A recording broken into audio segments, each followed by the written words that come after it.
जय हिंद दोस्तों, कैसे हैं? उम्मीद करता हूँ आप सभी अच्छे होंगे। आपका तहे दिल से अपने परिवार, अपने channel BL education and motivation के अंदर आपका हार्दिक स्वागत करता हूँ। साथ ही साथ अपने Telegram channel BL education and motivation के अंदर आपका हार्दिक स्वागत करता हूँ।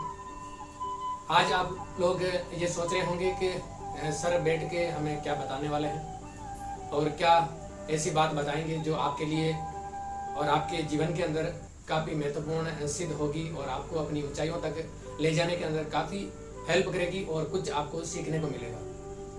आप इस वीडियो के अंदर अंत तक बने रहें और टाइम निकाल कर देखें, क्योंकि ये जो वीडियो है ये मैंने आप लोगों की रिक्वेस्ट पे ही लाया है और आप लोगों के लिए ही लाया है, ताकि आप लोग मेरी जीवनी से कुछ सीख कर आप अपनी ज़िंदगी के अंदर आगे बढ़ सकें।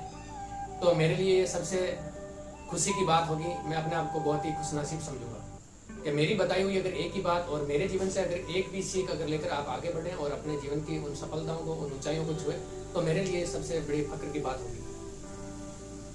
दोस्तों, मैं सबसे पहले अपने आप से शुरू करता हूं। आप वीडियो के अंत तक जरूर बने रहें, लास्ट तक देखें, ताकि आप कुछ सीखेंगे, यहाँ से कुछ सीखते जाए और अपने एक मॉरल, एक आदर्श बनाकर आप अपने जीवन में उतारें और आप अपनी जिंदगी को ऊंचाइयों तक लेकर जाएं। दोस्तों, सबसे पहले मैं अपने आप में बताना चाहूँगा, मैं BL Chaudhary, BL education and motivation की तरफ से मैंने एक पहले मेरे वीडियो के अंदर मैंने बताया था कि मैं राजस्थान के नागौर डिस्ट्रिक्ट का डेगाना तहसील जहाँ से बिलोंग करता हूँ और डेगाना तहसील के एक छोटे से गांव से मैं बिलोंग करता हूँ। और वो गांव मैं आप लोगों को बता दूँ, जावला मेरा नाम। अब आप लोगों के मन के अंदर ये बिल्कुल भी संशय और ये बिल्कुल भी क्यूरी नहीं रहेगी कि सर कहाँ से बिलोंग करते हैं, कहाँ से नहीं करते हैं।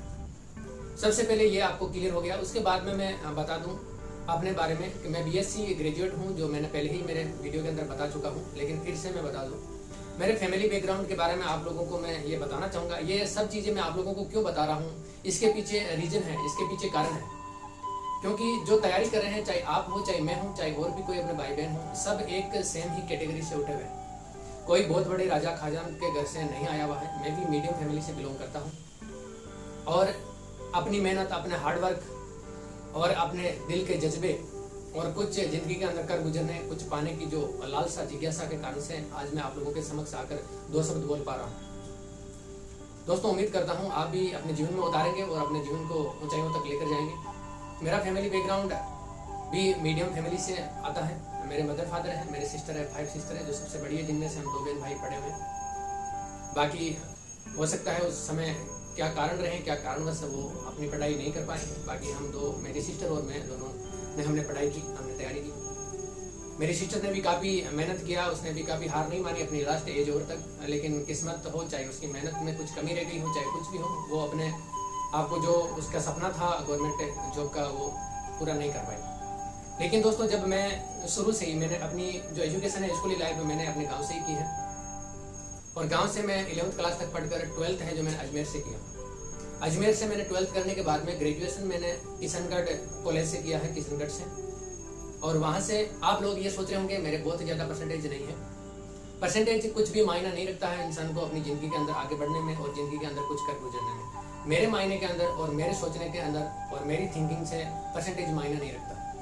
आपने पढ़ा है, उस पढ़ने के दौरान आपने कितना ज्ञान अर्जित किया है, उसके ऊपर कितना अमल किया है, उसको आपने जिंदगी के अंदर कितना आगे तक लेकर चले, कितनी अपनी कमियों को पहचाना है आपने और कितनी अपनी कमियों को दूर करने की कोशिश की है और आप अपने कौन सा मुकाम जो आप चाहते थे उसको आपने हासिल किया, ये मायने रखता है।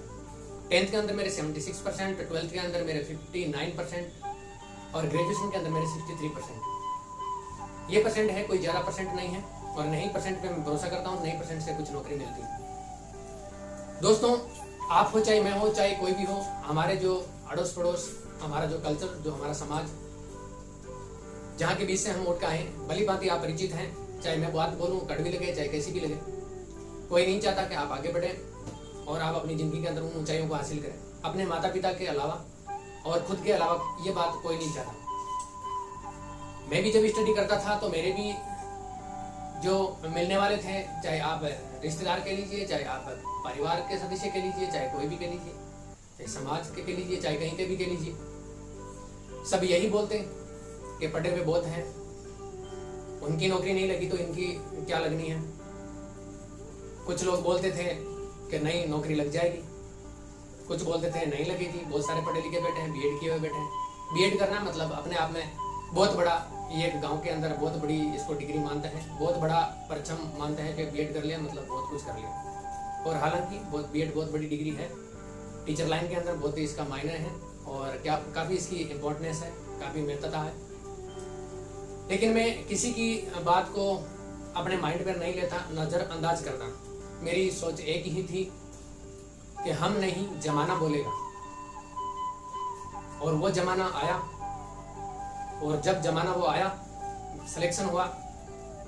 तो सिलेक्शन होने के बाद में बहुत सारे मिलने वाले महानुभव जिन्होंने बोला कि नौकरी परिवार के सपोर्ट से लगी है, हो सकता है कहीं 5-25 का जुगाड़ किया हो, कहीं पे थोड़ा बहुत तुक्का लगा हो।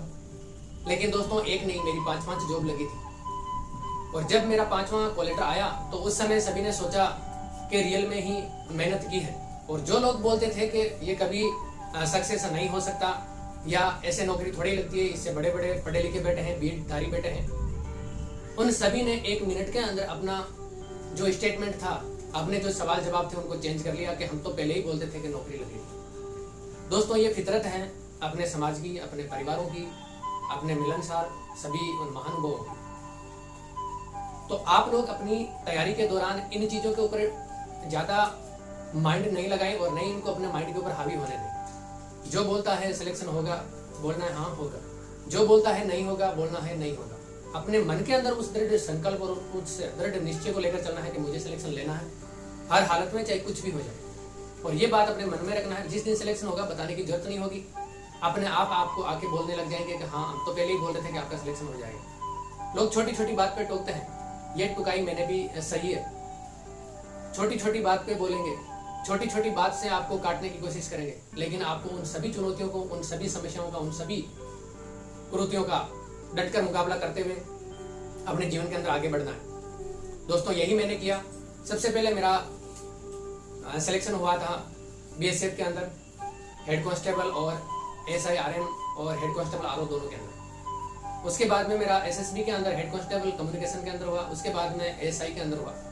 और इसी बीच के अंदर मैंने राजस्थान रोडवेज जयपुर बस के अंदर 3 महीने सर्विस किया। हालांकि हो सकता है मेरे परिवार वालों को भी नहीं पता हो इसके बारे में, लेकिन मैंने ये जॉब की और ये मेरा 5वां सिलेक्शन था जिसके अंदर मैंने चॉइस से इसके अंदर ज्वाइनिंग ली। हालांकि मेरा भी सपना था जिंदगी के अंदर उसी समय से काफ़ी बड़ी और अच्छी पोस्ट पे जाने का, लेकिन उस समय की परिस्थितियाँ, उस समय के जो हालात, उनको देखते हुए मुझे ज्वाइन करना पड़ा और मैं ज्वाइन करके नौकरी लगा। इससे पहले मैंने एनसीसी भी कर रखी है, NCC certificate with A grade, जिसके अंदर army attachment courses and scout guide, भारतीय स्काउट गाइड के अंदर प्रेसिडेंट अवार्ड 2010 के अंदर प्रतिभा देवी सिंह पाटिल से सम्मानित होकर मैंने इस प्रकार से कुछ डिग्रियां, कुछ सर्टिफिकेट और कुछ कोर्सेज हासिल किए। इसके बाद में दोस्तों जब किशनगढ़ में कॉलेज करा था, उसी समय मेरा सिलेक्शन हुआ। और सिलेक्शन होने के बाद में जब सभी को पता चला तो सभी ने यही प्रतिक्रिया रही कि हम तो पहले ही बोलते थे कि सिलेक्शन तो होगा, लेकिन मैंने उनको जवाब कुछ नहीं दिया क्योंकि जमाना अपने आप उनको जवाब दे दिया। और उन जिन लोगों ने इसे बोला वो अपने आप से नजर नहीं मिला पाए। तो दोस्तों आपकी नहीं, आपके पद की, आपकी जो क्या वैल्यू है, पर्सनालिटी है, उसकी वैल्यू है समाज के अंदर। लोग उसको पूछते हैं और उसी को पूजते हैं। जब तक सिलेक्शन नहीं होता, जब तक आपके पास में कुछ नहीं है, आपको कोई नहीं पूछने वाला है।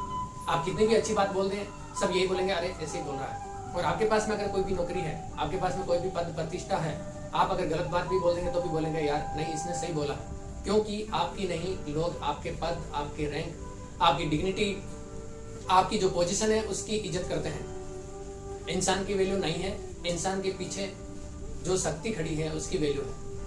और आप जमाने को नहीं चेंज कर सकते, आप अपने आप को जमाने के अकॉर्डिंग चेंज करना सीखें और जमाने के अकॉर्डिंग अपने आप को लेकर चलें। तो आप जरूर अपनी जिंदगी की जो सफलताएं, जो जिंदगी की जो ऊंचाइयां हैं, उनको जरूर आप छुएंगे।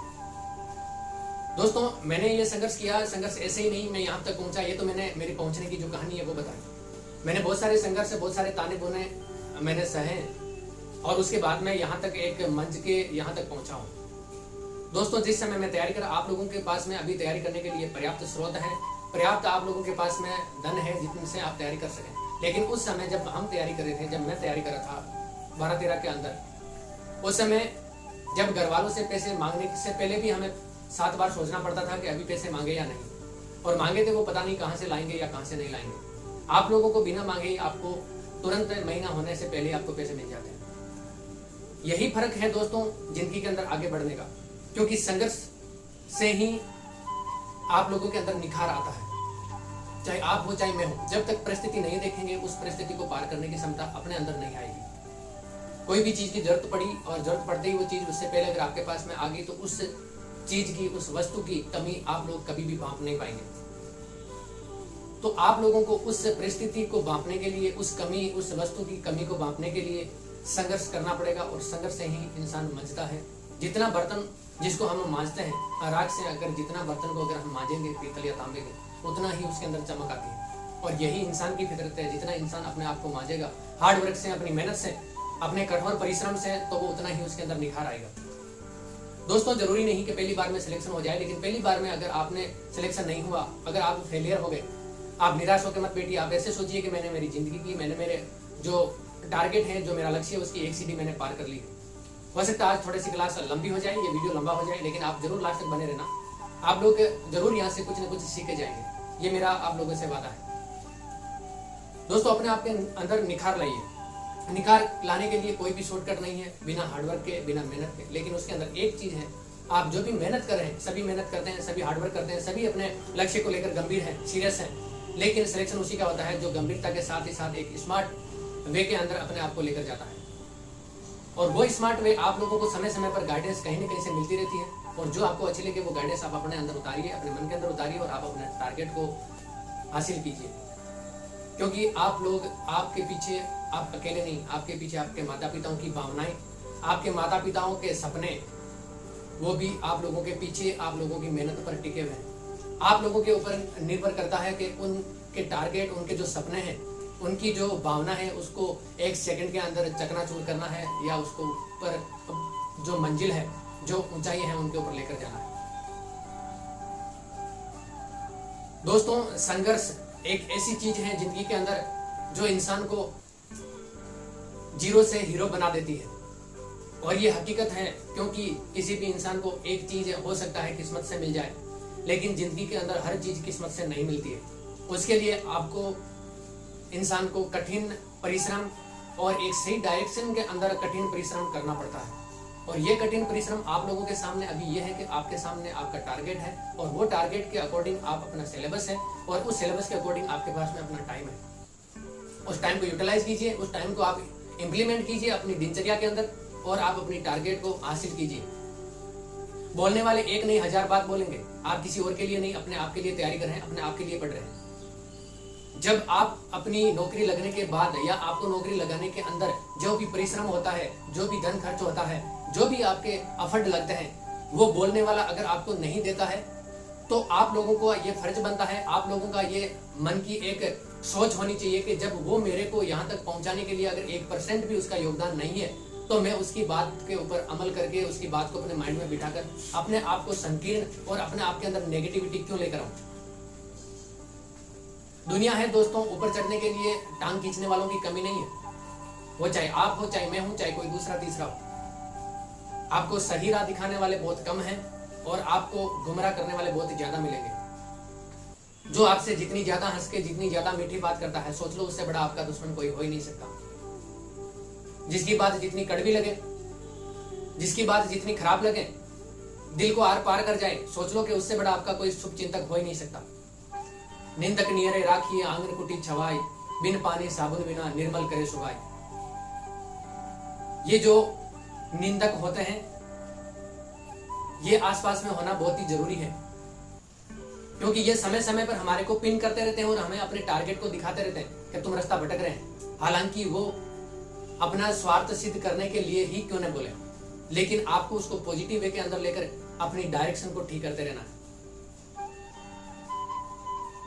जहां पे भी आप चुके, आप लोगों के पीछे इतने सारे लोग हैं जो ये कतई नहीं चाहने वाले कि ये आगे बढ़े, ये अपनी जिंदगी के अंदर सफलता हासिल करें। तो मौका आप लोगों को बिल्कुल भी नहीं देना है, और नहीं ही आप लोगों को ऐसा कोई कार्य करना है जिससे किसी को मौका मिले। आप अपने टारगेट के प्रति गंभीर रहिए। 4-6 महीना आप अपने दिल लगाकर, अपना मेहनत लगाकर आप अपना हार्ड वर्क लगाकर अपने पेपर की तैयारी कर लीजिए। मैं बोल रहा हूँ 6 महीने, 6 महीने बहुत होते हैं किसी भी नौकरी को, किसी भी एग्जाम को पार करने के लिए। मैंने कोई बहुत ज्यादा तैयारी नहीं की, मैंने कोई बहुत ज्यादा पढ़ाई नहीं की, बस मेरा एक रूटीन था, उस रूटीन को मैंने फॉलो किया और अभी भी मैं मेरी तैयारी के दौरान उसी रूटीन को फॉलो करता हूँ। आप वो रूटीन अपने अकॉर्डिंग बनाइए, कोई दिक्कत नहीं है, क्योंकि हर इंसान की अपनी एक कैपेबिलिटी होती है, अपनी एक योग्यता होती है, अपनी एक क्षमता होती है। आप अपनी क्षमता को पहचानिए और अपनी क्षमता के अकॉर्डिंग आप अपना एक टारगेट, अपना एक दिनचर्या, अपना एक टाइम टेबल सेट कीजिए, उसके हिसाब से आप पढ़िए। 1000 बुक नहीं, एक बुक को 1000 बार पढ़ना सीखे, पढ़ा हुआ का रिवीजन करना सीखे और रिवीजन करने के बाद में उसका सेल्फ आंकलन करना सीखे। ये तीनों चीज अगर जिस दिन आप करना सीखे तो आपका कोई भी एग्जाम है जो आपसे दूर नहीं हो सकता। ये मेरा आपसे वादा है। आज ये पढ़ लूं, आज वो पढ़ लूं, आज इससे इतना पढ़ लूं, भटक जाओगे। सारे सब्जेक्ट को साथ लेकर चलें, सारे सब्जेक्ट के ऊपर फोकस करें और उनका बार बार रिवीजन करें। भले ही आप 6 घंटे पढ़ें, लेकिन 6 घंटे की जो एक्यूरेसी है वो आपकी 95 से अबव होनी चाहिए, 95% से अबव होनी चाहिए। आप दिन के टॉपिक फाइंड कीजिए, आप दिन के टॉपिक का टारगेट बनाइए कि ये टॉपिक है जो मैंने 1 घंटा या 2 घंटा इस सब्जेक्ट को मिल रहा है, तो इसके अंदर ये टॉपिक मुझे क्लियर करना है। और उस टॉपिक को ऐसा क्लियर कीजिए कि वापस 1 महीने तक भी अगर नहीं देखे तो भी आपके वो माइंड से नहीं जाए।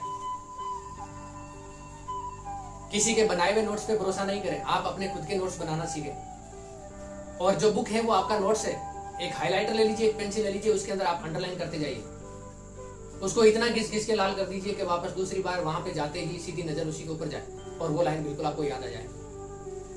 खुद क्वेश्चन फ्रेम करना सीखें। जो टॉपिक, जो पैराग्राफ आप पढ़ रहे हैं उसमें से आप अपने आप में ऐसा मनन करें कि आपको खुद को पता चलने लग जाए कि इसके अंदर ये क्वेश्चन बन सकता है।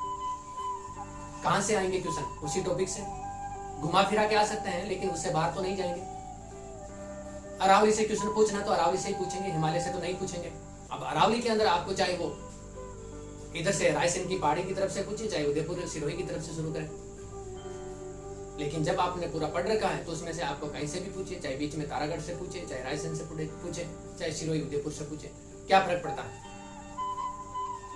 टारगेट, सपना इतना ऊंचा लेकर चले, इतना बड़ा लेकर चले ताकि हाथ लगे तो ही कम से कम उसका आधा हाथ लगे। इतना बड़ा टारगेट होगा, अगर उसकी पूंछ भी हमारे हाथ लगे तो भी इतना सा टारगेट हाथ लगेगा।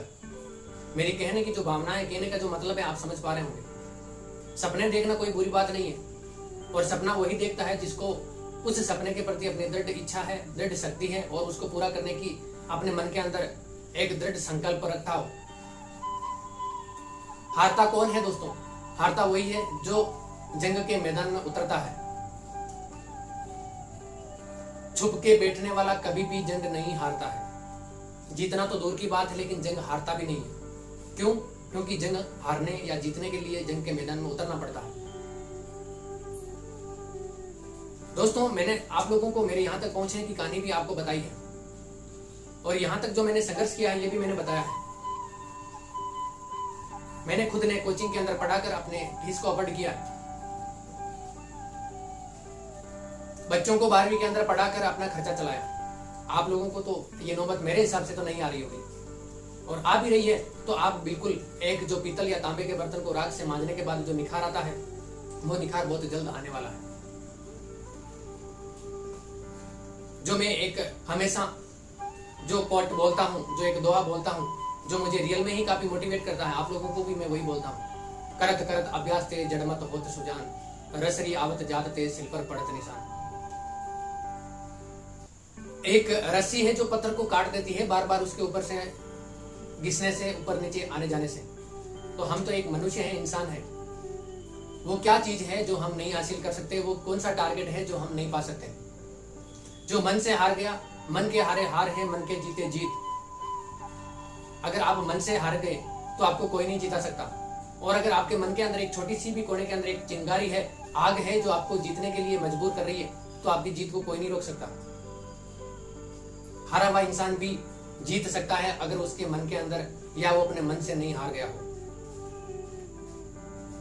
दोस्तों, उम्मीद करता हूं मैं आप लोगों को जो भी बात बताई मैंने आप लोगों के दिल दिमाग में बैठी होगी, और ये जो आपका क्यूरी थी कि सर आप डायरेक्ट यहाँ पर कैसे बने, आपका क्या संघर्ष था, वो मैंने सब कुछ आपको बताया है, और यहाँ तक बनने की मेरी कहानी भी आप लोगों को बताई है मैंने। उम्मीद करता हूँ आप लोग यहाँ से कुछ सीखेंगे और अपनी ज़िंदगी के अंदर इम्प्लीमेंट करेंगे और आप भी अपने ज़िंदगी की ऊंचाइयों को जरूर छुएंगे। अपने माता पिता, अपने परिवार वालों का, खुद के जो सपने हैं, जो भावनाएं हैं, उनको बरकरार रखेंगे और सपनों को साकार करेंगे। जय हिंद, जय भारत।